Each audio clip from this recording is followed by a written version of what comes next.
Vamos a orar. Señor, te damos muchas gracias esta mañana porque nos concedes el privilegio y el alto honor de poder abrir tu libro, Señor. La palabra inspirada por el Espíritu Santo, que es capaz de transformarnos, de cambiarnos y concedernos el privilegio de conocerte más, para así acceder a tu gracia y a tu paz. Te pedimos que nos hables, Señor, profundamente al corazón, que tu Espíritu Santo sea nuestro maestro, que podamos regocijarnos en tu palabra, Señor, y ser edificados en el nombre de Cristo. Amén. Abran la Biblia, por favor, en la segunda carta de Pedro, en el capítulo 1. Segunda de Pedro, capítulo 1, vamos a estar estudiando el versículo 1 y 2 en un tema que se titula Gracia y paz para ti. Gracia y paz para ti.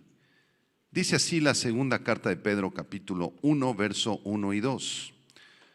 Simón Pedro, siervo y apóstol de Jesucristo, a los que habéis alcanzado por la justicia de nuestro Dios y Salvador Jesucristo, una fe igualmente preciosa que la nuestra. Gracia y paz os sean multiplicadas en el conocimiento de Dios y de nuestro Señor Jesús. La primera carta y la segunda carta de Pedro son muy especiales porque fueron escritas de acuerdo a 1 de Pedro 1:1, a los expatriados de la dispersión en el Ponto, en Galacia, en Capadocia, en Asia y en Bitinia. Esto quiere decir que los hermanos que habitaban en Jerusalén habían salido expatriados por muchas de las provincias cercanas a Roma. ¿Y por qué razón habían salido expatriados? Bueno, porque en Roma en aquellos años había ocurrido un incendio, un terrible incendio que devastó las casas, los edificios públicos, los estadios, los lugares de reunión. Casi toda la ciudad de Roma había sido consumida por este tremendo incendio en los días del emperador romano Nerón, del perverso Nerón. Algunos historiadores piensan que fue Nerón mismo el que había producido el incendio, porque tenía un problema mental, Nerón, y él tenía una fijación por construir y quería ser el emperador de la construcción. Entonces ya no había espacio para construir en Roma, ya todo estaba construido, por lo tanto Nerón tenía que destruir Roma a través de este incendio para poder volverla a edificar y así saciar sus deseos torcidos, su enfermedad mental de querer construir. Eso es lo que dicen los historiadores. Y entonces Nerón tuvo que buscar un chivo expiatorio, tuvo que echarle la culpa a alguien de ese incendio que él mismo había provocado. ¿Y saben a quién le echó la culpa Nerón de su incendio? A los cristianos. Esa secta malvada y perversa que creen en un tal Jesucristo al cual adoran como Dios y dicen que su sangre los ha perdonado y los ha limpiado de sus pecados. Esa secta perversa, ellos fueron los culpables del incendio. Entonces Nerón comenzó a perseguir cristianos por todas partes, los comenzó a asesinar, mató niños, niñas, mujeres, madres, abuelos, esposos. Y la forma de asesinarlos era muy particular porque en aquellos años no había servicio de luz eléctrica. Entonces Nerón, para poder iluminar la entrada a su gran palacio, decidió hacer una fila de cristianos en los dos lados de la calzada que llevaban a su palacio. Los amarró en unas tablas, les echó leña abajo. Y de forma permanente y constante, todas las noches el alumbrado público para entrar al palacio de Nerón era proporcionado por los cuerpos de nuestros hermanos del siglo I ardiendo como mártires. Algunos lograron escapar, algunos agarraron lo poco que tenían, a sus hijos, sus bebés, el esposo, la esposa, y salieron corriendo. ¿A dónde se fueron? Primera de Pedro 1:1, se fueron a Galacia, a Capadocia, a la provincia de Asia y de Bitinia. Y ahí salieron expatriados, sin un centavo, en la pobreza más terrible, con sus hijos muertos, con los esposos muertos. Los poquitos que lograron escapar se fueron a estas provincias, y es justamente a ellos a quienes el apóstol Pedro, aquel que caminara sobre las aguas y aquel que fuera levantado por el Señor Jesucristo cuando estaba a punto de hundirse en el mar, él fue el autor de esta carta y les escribe a nuestros hermanos expatriados del siglo I. Vamos a analizar el versículo 1 de la segunda carta de Pedro. Dice, segunda de Pedro 1:1, Simón Pedro, siervo y apóstol de Jesucristo. En primer lugar, vamos a estudiar quién fue el autor de esta carta. Y el versículo 1 nos dice que fue Simón o Simeón, que era el nombre judío de este apóstol. Simón Pedro. Y este nombre Pedro fue el sobrenombre que el Señor Jesucristo le impuso, y es la traducción griega de Cefas, que significa pequeña piedra. Pequeña piedra. ¿Recuerdan aquella ocasión en el Evangelio de Mateo cuando el Señor Jesucristo le dice: tú eres Petros o Cefas, tú eres una pequeña roca, una pequeña piedrecita, pero sobre esta roca edificaré mi iglesia? Cristo se refería a él mismo. Pedro, tú eres parte de la iglesia, eres una pequeña roca, una pequeña piedra, pero la iglesia será edificada sobre mí mismo, dijo el Señor Jesucristo. Para distinguir esta carta de la primera carta de Pedro, se le dio el título griego de Petrou V, o sea, la Pedro B o la segunda de Pedro, como la tenemos en nuestras Biblias actualmente. De manera que Pedro es sin duda el autor de esta carta, porque en el capítulo 1, versículo 1 se identifica como el autor de esta carta. También se refiere a su primera carta en el capítulo 1, versículo 14.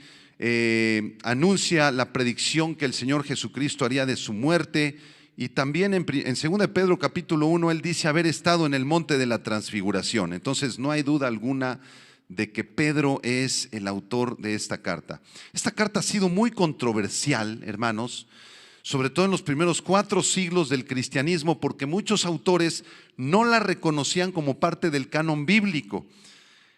No querían añadirla porque alegaban que era muy distinta a la primera de Pedro en estilo y que el griego era muy diferente, y por eso no querían añadirla. Sin embargo, un teólogo llamado Orígenes, cerca del principio del 3er siglo, fue el primero en añadir esta carta junto con Santiago, Judas, la segunda de Juan y la tercera de Juan, de manera que hasta el día de hoy tenemos a la segunda de Pedro dentro de nuestro canon bíblico. ¿Cuántos le dan gracias a Dios por la segunda de Pedro? Bueno, vamos al versículo 1, porque después de identificarse como el autor, Simón Pedro, él mismo dice que es siervo y apóstol de Jesucristo. Vamos a explicar estas dos palabras, siervo y apóstol. Y si tú estás tomando apuntes, te voy a suplicar que apuntes la palabra siervo. Es la palabra griega doulos. Este es un sustantivo masculino que describe a un esclavo, a un hombre o a una mujer de condición muy humildes que se encuentran bajo las órdenes de su amo. Un doulos o un siervo es alguien que rinde su voluntad a otro, que renuncia a su propia voluntad, a sus propios intereses, con tal de servir a otro. De manera que esta pequeña piedrecita, Pedro, Cefas o Simón, se consideraba a sí mismo como un esclavo de Jesucristo. Alguien que había rendido su propia vida, sus intereses, por los intereses del Señor Jesucristo. Pedro se consideraba un siervo del Señor Jesucristo, un esclavo alguien que le había entregado todo al Maestro. De la misma manera se consideraba el apóstol Pablo en Romanos 1:1. Él dice: Pablo, siervo de Jesucristo. También Santiago en su carta, en el capítulo 1, versículo 1, dice: Santiago, siervo de Jesucristo. Esta palabra era muy común entre los apóstoles y los hermanos del siglo I. Pero no solamente era muy común en los hermanos del siglo I, porque esta palabra sigue siendo válida para los cristianos del siglo XXI. Si usted ama al Señor Jesucristo, usted es un siervo, usted es una sierva, un doulos, es usted un esclavo del Señor Jesucristo, una esclava del Señor Jesucristo. Y no somos esclavos ni esclavas a la fuerza, somos esclavos voluntariamente, porque lo amamos a nuestro precioso Señor, porque Él entregó su vida y su sangre por nosotros. Y por esa razón decidimos rendir nuestras vidas, rendir nuestro corazón y nuestros intereses a favor de nuestro Señor Jesucristo. Esto nos hace recordar las palabras de Jesús en Mateo 10, versículo 24 y 25, donde el Señor dijo: el discípulo no es más que su maestro, ni el siervo más que su señor.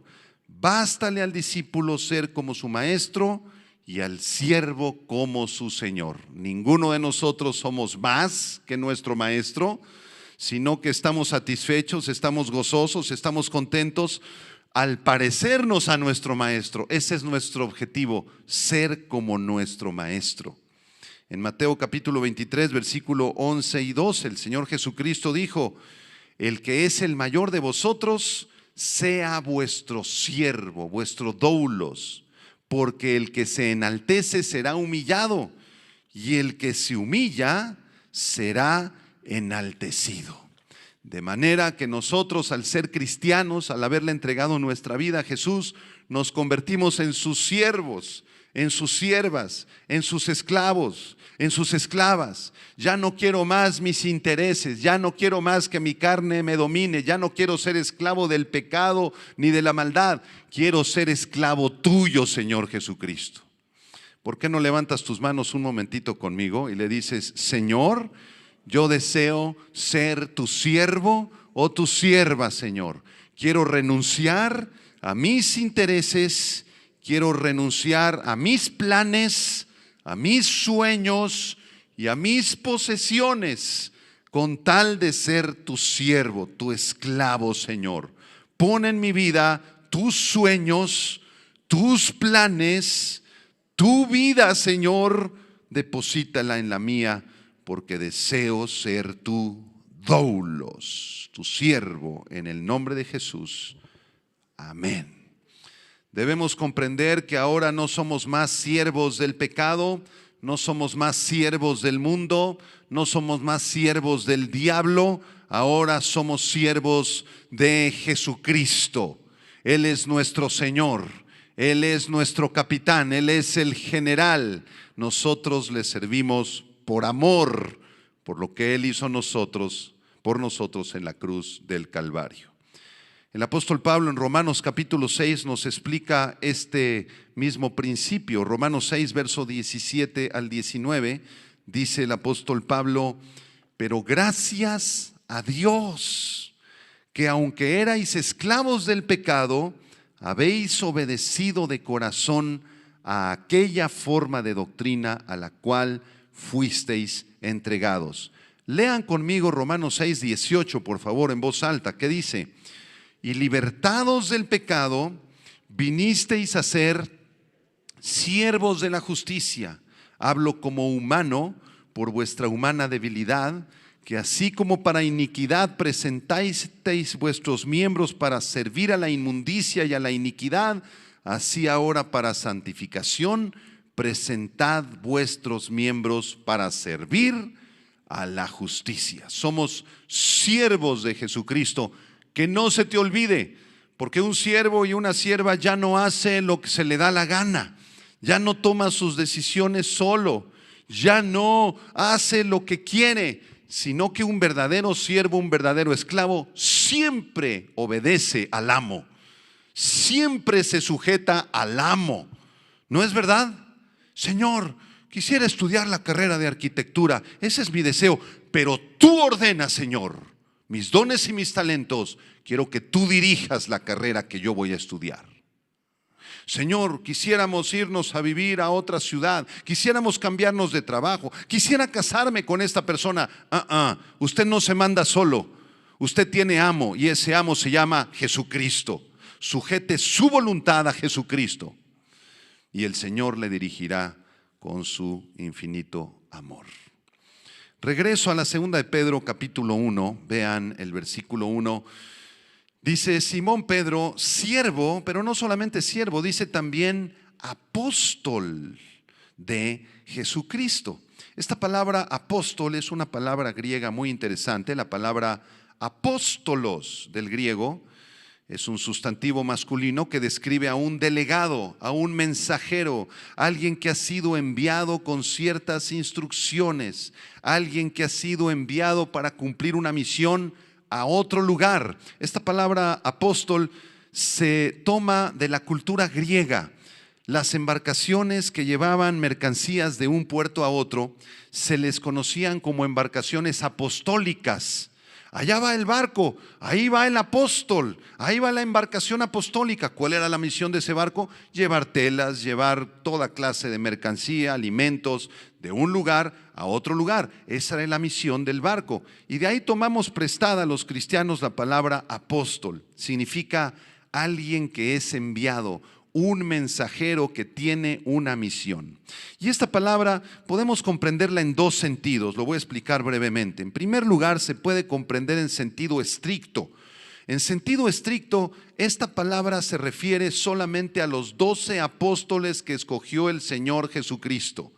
Nada más. Se refiere a esos 12 apóstoles y al apóstol Pablo, que también vio al Señor Jesucristo en camino a Damasco. De manera que para ser un apóstol, un apostolos en sentido estricto, era necesario haber visto a Cristo resucitado, haber caminado con Cristo y haber recibido la encomienda de parte de Cristo de llevar el evangelio a otros lugares. Entonces, en sentido estricto, ninguno de nosotros podemos ser apóstoles.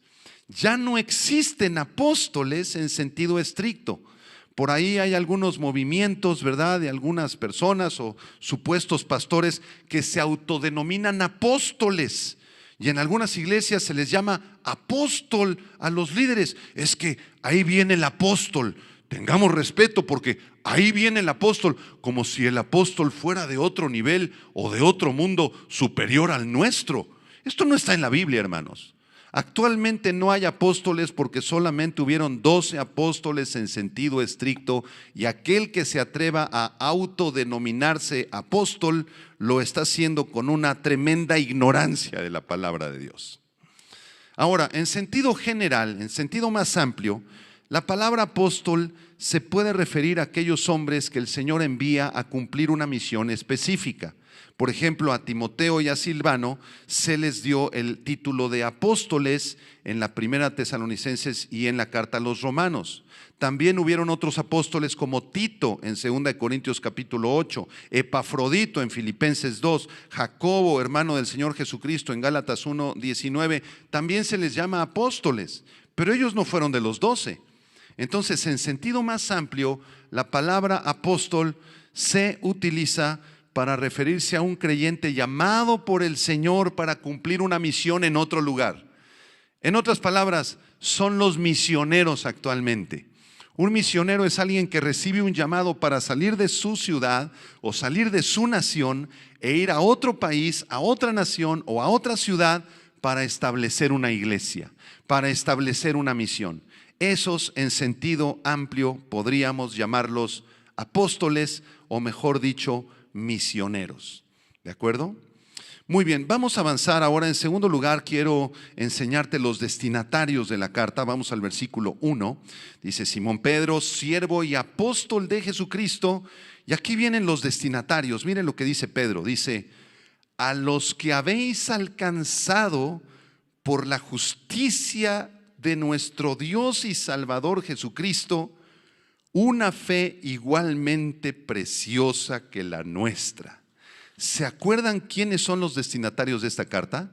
Los exiliados, los que salieron de Roma, porque había habido este incendio. Aquellos hermanos nuestros pobres, habían perdido a sus familiares, a sus esposas. Y aquí el apóstol Pedro les da una palabra de ánimo. Les dice, esta carta se las estoy escribiendo a ustedes, hermanos, los exiliados, a ustedes que han alcanzado, versículo 1, por la justicia de nuestro Dios y Salvador Jesucristo, una fe igualmente preciosa que la nuestra. Voy a ir por partes explicando este versículo. Subrayen la palabra alcanzado o alcanzar. Ustedes que han alcanzado. Esta palabra alcanzar proviene de la palabra griega lagxano. Lag, y luego viene una X y acento en la A. Lagxano.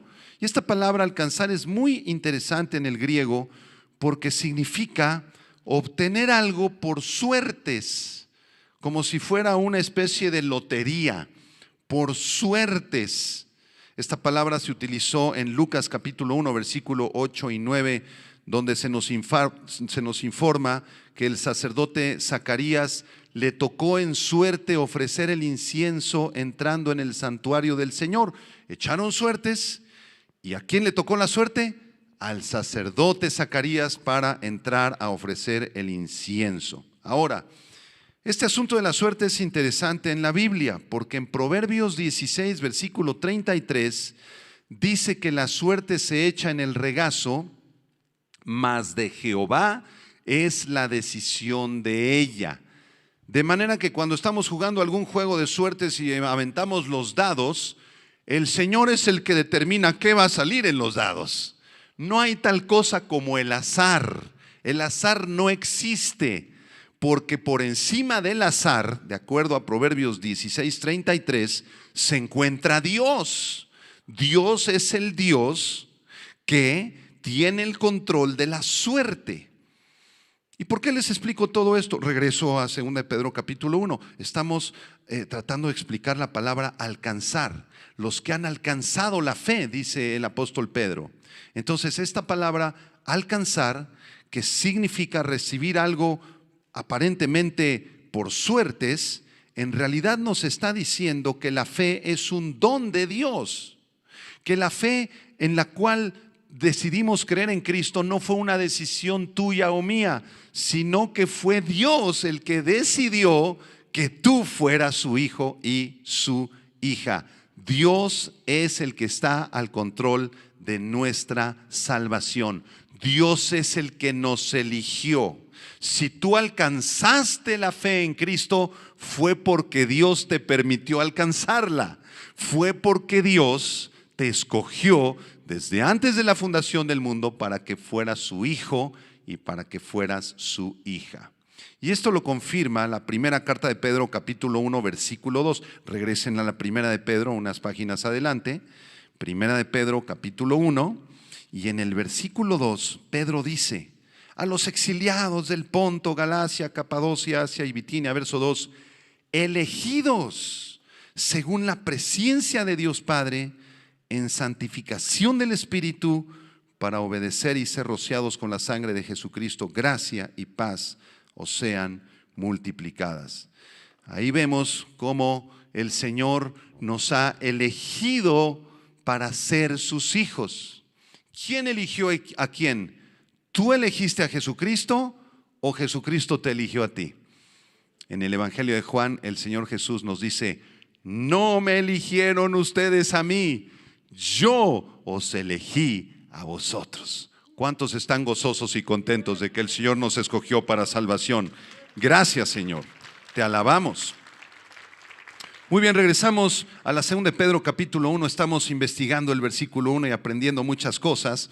Dice el verso 1: Simón Pedro, siervo y apóstol de Jesucristo, a los que habéis alcanzado, lanxano, los que han alcanzado por la justicia de nuestro Dios y Salvador Jesucristo, una fe igualmente preciosa que la nuestra. Escucha, si alcanzamos una fe igualmente preciosa que la de el apóstol Pedro, no fue por nuestros propios méritos, no fue por nuestro propio esfuerzo, ni por nuestras habilidades, ni por nuestro conocimiento de la Biblia, sino que fue por la justicia de nuestro Dios y Salvador Jesucristo.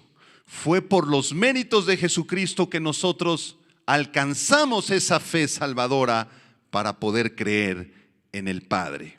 Amén. Esta palabra justicia, subráyala ahí en el versículo 1, es la palabra dikaiosune en griego, con K y acento en la U, dikaiosune, y describe una condición moral y espiritual aceptable de una persona delante de Dios. En otras palabras, se define como una integridad perfecta, una virtud perfecta, una perfección moral, una manera perfecta de pensar, una manera perfecta de sentir, una manera perfecta de obedecer, una manera perfecta de amar, una manera perfecta de actuar, una persona perfecta. Hermanos, ¿tenemos nosotros esta justicia por nuestros propios méritos? ¿Alguno de nosotros somos perfectos en nuestra manera de sentir, de pensar, de actuar y de amar? De ninguna manera. Solamente hay un ser humano que pisó la tierra que fue perfecto. Me refiero al Dios hombre, al Señor Jesucristo. Él sí fue perfecto en su manera de sentir, perfecto en su manera de actuar, perfecto en su manera de obedecer, perfecto en su manera de amar. De hecho, a él se le llama el sol de justicia. En Malaquías capítulo 4 versículo 2 se nos dice que Jesucristo ama la justicia en Hebreos 1:9, y en Isaías 11:5 dice que será la justicia el cinto de sus lomos. Jesucristo cumplió toda justicia porque Él tenía justicia perfecta, en Él no había pecado. Por esa razón dice aquí 1 Pedro 1, versículo 1, que fue por la justicia de Él que nosotros alcanzamos la fe. La justicia de Cristo nos fue imputada a quienes creemos en su sacrificio. Él se ofreció como un sacrificio perfecto en obediencia, perfecto en amor, perfecto en todas las virtudes morales que puedan existir. Se ofreció como un sacrificio perfecto delante del Padre. Pagó en la cruz por nuestra maldad y por nuestros pecados, y cuando nosotros creemos en Él, su justicia me es imputada a mí. Mi pecado le fue imputado a Él. Fue un intercambio, ¿entienden? Dios consideró a su Hijo como si Él hubiera vivido la vida del peor de los pecadores, para considerar al peor de los pecadores como si ese pecador hubiera vivido la vida del Señor Jesucristo. ¿Quién es el peor de los pecadores? Yo soy el primero que levanto la mano.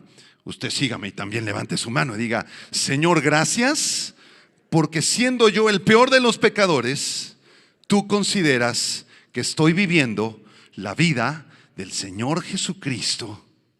Y consideraste que el Señor Jesucristo vivió mi vida. Amén. Eso se llama justificación. Por eso los creyentes gozamos del mismo don de salvación, gracias a que la justicia de Dios nos fue imputada a todos nosotros sin distinciones, como dice Efesios 2, versículo 8, por gracia somos salvos por medio de la fe. Y esto no es de nosotros, es un don de Dios, no por obras, para que nadie se gloríe. Y en 2 Corintios 5:21, apúntalo, 2 Corintios 5:21 dice: al que no conoció pecado. ¿Quién es aquel que no conoció pecado? Jesús.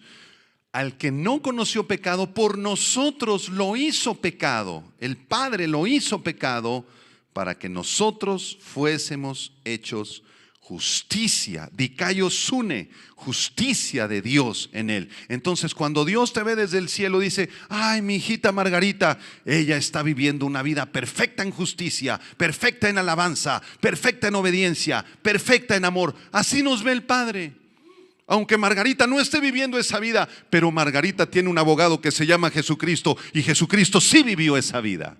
Jesucristo sí vivió esa vida. Por eso el Padre te está viendo a través de los ojos de Cristo.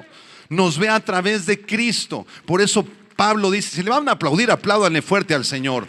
Por eso Pablo dice, ya no vivo yo, mas vive Cristo en mí.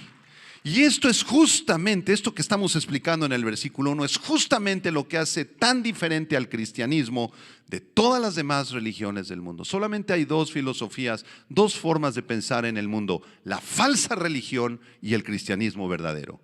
La falsa religión es un sistema de salvación por obras. Todas las religiones del mundo son sistemas de salvación por obras. Si tú vas con los amigos testigos de Jehová, es un sistema de salvación por obras.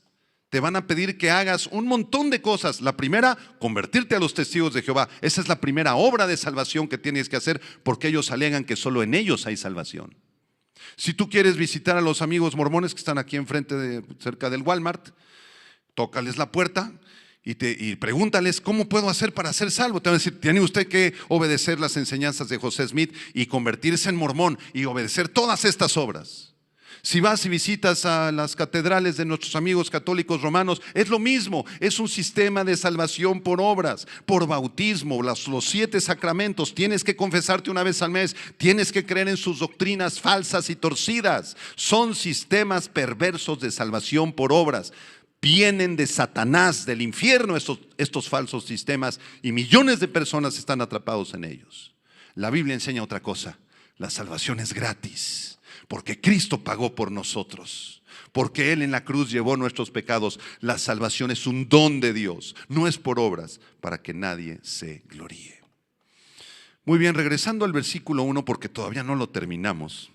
Dice: Simón Pedro, siervo y apóstol de Jesucristo, a los que habéis alcanzado por la justicia de nuestro Dios y Salvador Jesucristo, una fe igualmente preciosa que la nuestra. Me voy a detener en la frase nuestro Dios y Salvador Jesucristo.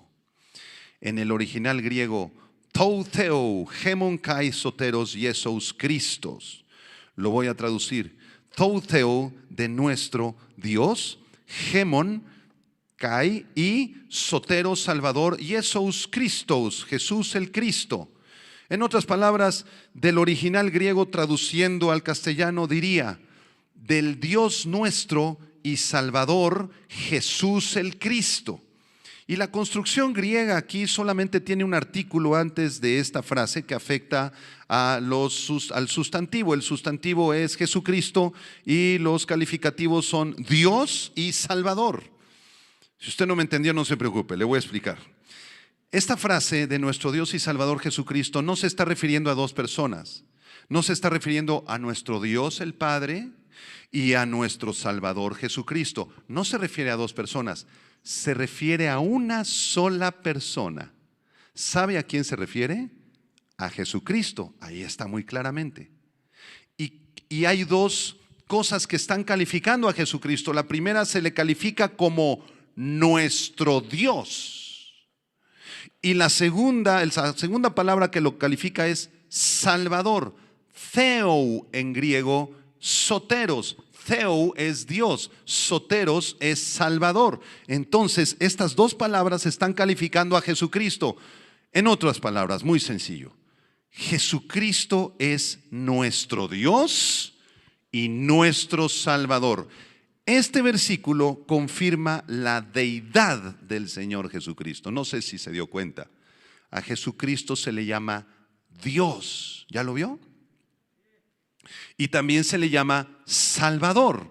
Esto nos enseña que Jesucristo es Dios y que Jesucristo es Salvador también. De manera que cuando lleguen nuestros amigos testigos de Jehová que niegan la deidad de Jesucristo a la casa y nos toquen, usted páselos. Sírvales un cafecito, sírvales un pedacito de pastel o unas galletas Chokis, que son muy ricas. Y entonces déjelos hablar un rato y pregúnteles: ¿ustedes son testigos de Jehová? Sí, somos testigos de Jehová. Usted dígales: yo también soy testigo de Jehová. Soy testigo de la palabra de Jehová. Soy testigo igual que ustedes. Y después pregúnteles, pero una pregunta, ¿ustedes creen en Jesucristo como Dios? ¿Jesucristo es Dios? Y ahí le van a decir, no, Jesucristo no es Dios. Jesucristo fue un gran maestro, un gran profeta. No, Dios es Jehová, Jesucristo no es Dios. Entonces a usted ahí en ese momento me hace favor de ponerse de pie, les retira las galletas Chokis. No es cierto, es broma. Y entonces usted les abre 2 de Pedro capítulo 1, versículo 1 y les enseña que Jesucristo es Dios y que ellos son falsos testigos de Jehová. Porque si fueran verdaderos testigos de Jehová, afirmarían que Jesucristo es Dios, como lo dice 2 de Pedro capítulo 1, como lo dice Juan 1:1, en el principio era el verbo, y el verbo era con Dios, y el verbo era Dios. Y como dice Colosenses 2:9, porque en él habita corporalmente toda la plenitud de la deidad. Y como dice Tito 2:13 y Romanos 9, y muchos otros pasajes de las Escrituras que afirman que Jesucristo es Dios. A Él le damos la gloria y la honra porque Él es Dios y Salvador, Theos y Soteros. Gracias, Señor. Termino con el versículo 1, dice 2 de Pedro 1:1, Simón Pedro, siervo, el apóstol de Jesucristo, a los que habéis alcanzado por la justicia de nuestro Dios y Salvador Jesucristo, una fe igualmente preciosa que la nuestra. Escuche, la fe con la que el apóstol Pedro, el que caminó sobre las aguas, fue salvo, es la misma fe que usted y yo tenemos.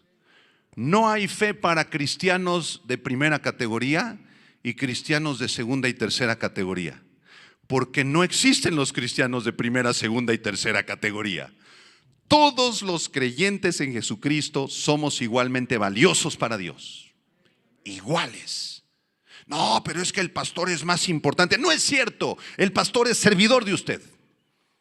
Ese es nuestro trabajo, servirlo a usted de muchas formas, predicando la palabra principalmente. Nosotros somos siervos de Jesucristo y siervos de ustedes. Somos igual que ustedes. Nunca usted piense que un pastor o alguien que da una palabra es superior. No hay superiores ni inferiores en el reino de Dios. Somos iguales. Si el apóstol Pedro nos está diciendo en el versículo 1, la fe de ustedes es igualmente preciosa que la mía, es la misma fe, es la fe preciosa, la fe que salva, la fe que nos da vida eterna. Qué precioso. Y vamos a analizar el versículo 2 porque se nos acaba el tiempo y vamos a ver el propósito de la carta para terminar. Vean el versículo 2, dice el apóstol Pedro después de esta maravillosa explicación del versículo 1, dice, gracia y paz os sean multiplicadas en el conocimiento de Dios y de nuestro Señor Jesús. Dile a la persona que está a tu lado, por favor, gracia y paz te sean multiplicadas en el conocimiento de Dios y de nuestro Señor Jesús. Voy a explicarlo brevemente. La palabra gracia, apúntala, es la palabra griega charis, con X y acento en la A. Charis se refiere a la bondad misericordiosa e inmerecida de Dios. Es la bondad de Dios a través de la cual Él nos da toda clase de bendiciones. Todo lo que hemos recibido de parte de Dios es por su charis, por su bondad misericordiosa. No merecíamos absolutamente nada de lo que Dios nos ha dado, pero Él nos lo ha dado por su charis. El día que tú naciste con un cuerpo de bebé, ¿verdad? ¿Quién te dio ese cuerpecito con sus riñoncitos y sus pulmoncitos y su corazoncito y sus ojitos? Y cuando saliste del vientre de mamá, te dieron una nalgadita y comenzaste a llorar y a respirar. ¿Quién proporcionó el aire para que ese bebé respirara? Dios. ¿Quién te dio el cuerpo con el cual naciste? Dios. ¿Quién te proporcionó la bendición de poder ver con tus ojitos y escuchar con tus oídos? Dios. ¿Quién te dio el aire que has respirado hasta la fecha? Dios. ¿Quién te dio el alimento desde el primer día que naciste hasta los tacos que te echaste ahorita en la mañana? Dios. ¿Quién te dio la palabra maravillosa que revela su voluntad? Dios. ¿Quién te dio la fe para creer en Cristo? Dios. ¿Quién te dio salvación y vida eterna? Dios. ¿Quién te ha sostenido todos los días de tu vida de tal manera que no te ha faltado nada? Dios. Todas las cosas provienen de Dios y son por su gracia.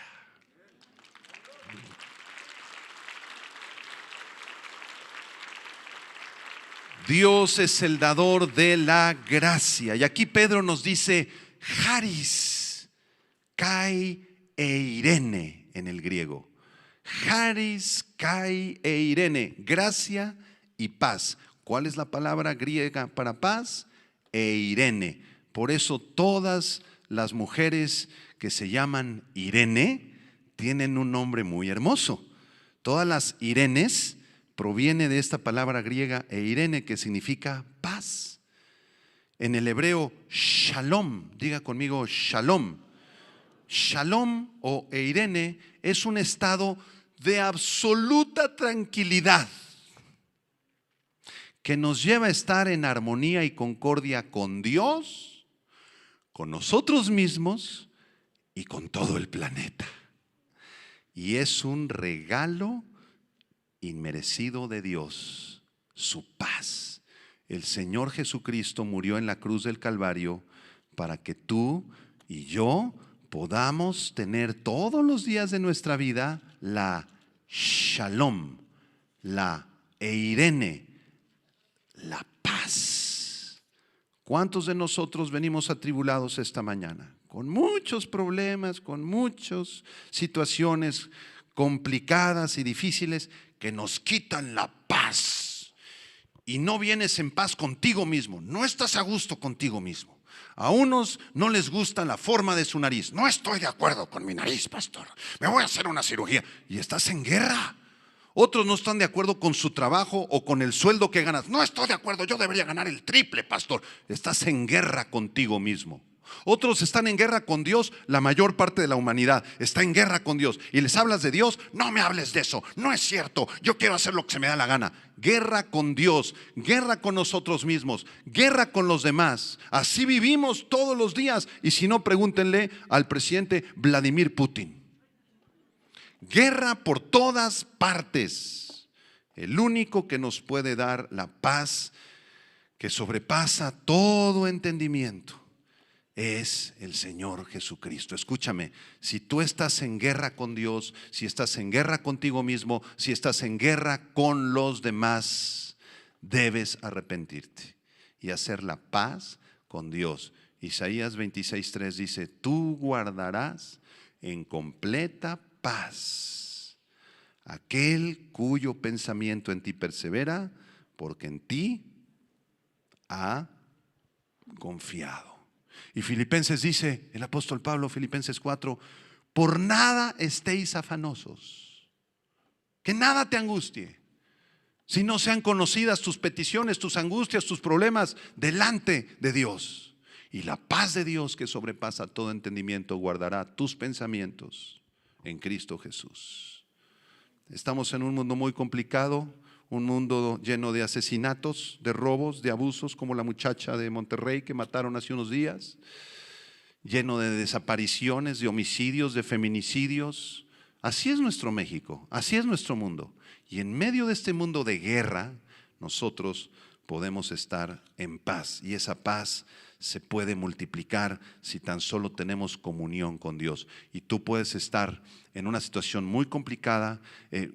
Va a pasar enfrente de ti el volcán Popocatépetl, te cortaron el agua, te cortaron la luz, la guerra en Ucrania, desaparecidos, problemas económicos, problemas de salud, problemas con la familia. Pero si tú estás en comunión con Dios, aunque pase delante de ti el Popocatépetl, tú vas a estar en santa y bendita shalom, en santa y bendita paz, porque crees en el Señor Jesucristo y Él es el príncipe de paz. Dios es mi amparo y mi fortaleza, mi pronto auxilio en las tribulaciones. Y aunque sea removido los montes y pasen delante de mí, yo estaré en paz. Dile a la persona a tu lado otra vez: gracia y paz te sean multiplicadas.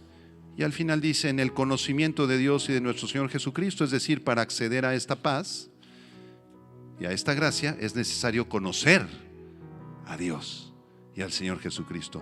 En el conocimiento de Jesucristo está la paz y la gracia de Dios.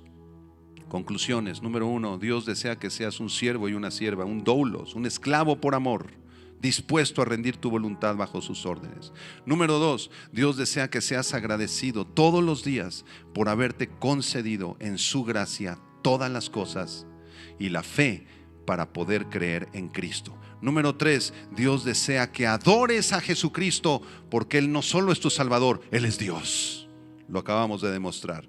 Y número 4, pídele al Señor que su gracia y su paz sean multiplicadas en tu vida, en el pleno conocimiento del Padre y del Señor Jesucristo. Vamos a orar. Cierra tus ojos. Señor, te damos muchas gracias por estos 2 versículos de la segunda carta de Pedro, tan preciosa, porque solamente en 2 versículos nos has hablado cosas profundas, cosas preciosas y cosas muy prácticas para obedecer. Levanta tus manos los que deseen hacerlo y dile: Señor, te entrego mi vida, mi corazón, todo lo que soy, todo lo que tengo. Deseo ser tu doulos, tu siervo, tu sierva, tu esclavo, tu esclava, por amor, Señor, porque tú me amaste a mí primero. Señor, te doy gracias porque en tu infinita gracia me has concedido haber alcanzado la fe igualmente preciosa que la del apóstol Pedro, Señor. No hay diferencias entre el apóstol Pedro y mi propia vida, porque ambos fuimos redimidos con tu sangre. Gracias, Señor, porque no hay cristianos más importantes ni menos importantes. Todos somos importantes para ti, Señor. Enséñame a vivir una vida de adoración a Cristo, porque Él es mi soteros, mi Salvador, pero también es Dios. Señor Jesucristo, recibe nuestra adoración, porque tú eres el verdadero Dios y la vida eterna está en ti, Señor.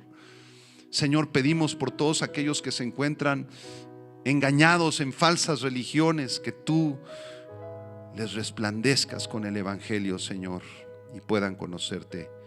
Y pedimos también, Señor, que tu gracia y tu paz nos sean multiplicadas en el pleno conocimiento de Dios el Padre y del Señor Jesucristo. Gracias, Señor, en Cristo Jesús. Amén, amén y amén. Amados hermanos, que la gracia del Señor y que su shalom, su charis y su eirene, su gracia y su paz les sean multiplicadas en el conocimiento de Dios y de nuestro Señor Jesucristo. Gracias por haber escuchado. Que Dios les bendiga.